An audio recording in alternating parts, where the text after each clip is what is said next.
warahmatullahi wabarakatuh. Assalatu wassalamu ala asyrafil anbiya'i wal mursalin wa ala alihi wa sahbihi ajmain amma ba'du. Alhamdulillah, segala puji hanya milik Allah Subhanahu wa taala. Salawat dan salam semoga selalu tercurah kepada baginda Rasulullah Shallallahu alaihi wasallam. Di kesempatan kali ini saya akan menyampaikan ceramah atau kultum tentang mensyukuri nikmat waktu. Demi waktu, sesungguhnya manusia itu benar-benar berada dalam kerugian, kecuali orang-orang yang beriman dan mengerjakan amal soleh dan saling menasehati dalam menetapi kebenaran dan saling menasehati dalam menetapi kesabaran. Quran Surah Al-Asr ayat 1-3. Saudaraku, waktu adalah karunia yang sangat berharga. Betapa pentingnya waktu hingga Allah Subhanahu wa taala bersumpah dalam Al-Qur'an, wal asri demi waktu, wa duha demi waktu duha, wal lail demi waktu malam. Waktu adalah modal yang sangat besar untuk hidup kita. Setiap orang di dunia ini mendapatkan modal yang sama, yaitu 24 jam sehari, 168 jam seminggu, 672 jam sebulan, dan seterusnya. Akan tetapi, mengapa kemudian ada orang yang sukses dan ada yang tertinggal, ada yang beruntung dan ada yang merugi? Mari kita simak keteladanan yang ditunjukkan oleh suri teladan kita, Rasulullah Shallallahu alaihi wasallam, para sahabat dan generasi setelahnya.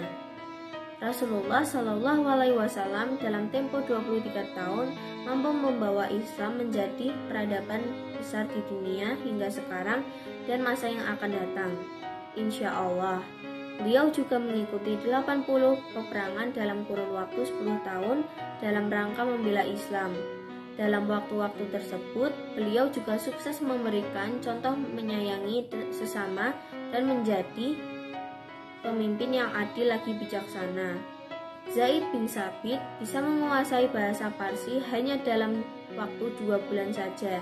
Kemudian beliau dipercaya sebagai sekretaris Rasulullah Shallallahu alaihi wasallam dan penghimpun ayat-ayat Al-Qur'an dalam sebuah mushaf. Sedangkan Abu Hurairah masuk Islam dalam usia 60 tahun dan ketika wafat di usia 80 tahun, beliau telah menghafal 5.374 hadis secara akurat. Beliau adalah sahabat yang paling banyak menghafal hadis. Masih banyak contoh-contoh lainnya selain ketiga contoh tersebut di atas. Contoh-contoh yang memperlihatkan bagaimana seseorang memanfaatkan waktu sebaik mungkin. Sehingga tak heran jika dalam kehidupan sehari-hari kita melihat ada orang yang sukses dalam bisnisnya, ada juga yang tidak. Ada yang berprestasi di sekolahnya, ada juga yang tidak. Ada yang mampu menambah hafalan surah-surah dalam Al-Quran, dan ada yang tetap saja malah berkurang karena lupa. Mengapa hal itu terjadi? Tiada lain adalah karena waktu yang dimiliki manusia itu sama, namun cara menggunakannya yang berbeda. Ada yang menggunakannya sebaik mungkin. Ini adalah wujud rasa syukur atas nikmat waktu yang diberikan Allah Subhanahu wa taala. Ada juga yang menggunakan waktu seenaknya saja, dan ini adalah wujud dari mengkufuri nikmat waktu. Sedangkan barang siapa yang mengkufuri nikmat Allah, maka ia sama saja dengan mencelakai dirinya sendiri.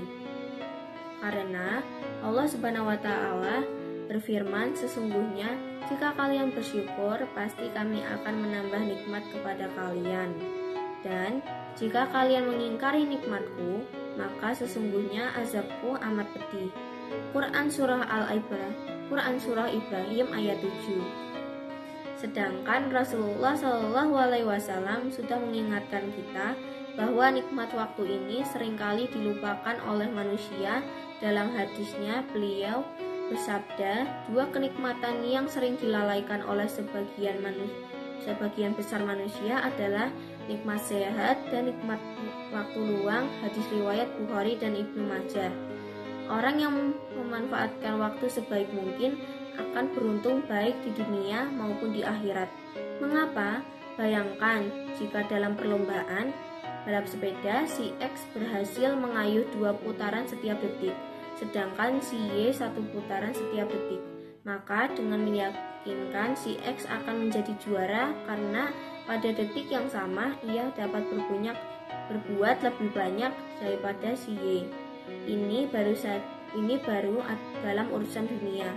Bayangkan juga si X senantiasa menunaikan sholat di awal waktu, tidak ketinggalan, ia menunaikan juga sholat sunnah dan tilawah.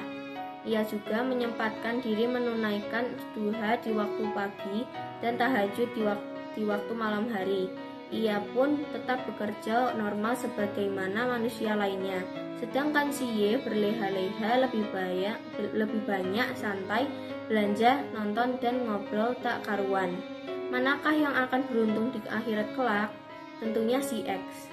Kerugian orang-orang yang lalai akan semakin bertambah karena waktu yang telah ia lewati tidak akan pernah kembali. Orang yang beruntung akan sangat bersyukur dan orang yang rugi akan sangat menyesal. Sedangkan penyesalan tak akan mengubah keadaan. Oleh karena itu, Rasulullah Shallallahu Alaihi Wasallam bersabda, manfaatkan 5 perkara sebelum 5 perkara. 1. Waktu mudamu sebelum datang waktu tuamu. 2. Waktu sehatmu sebelum datang waktu sakitmu.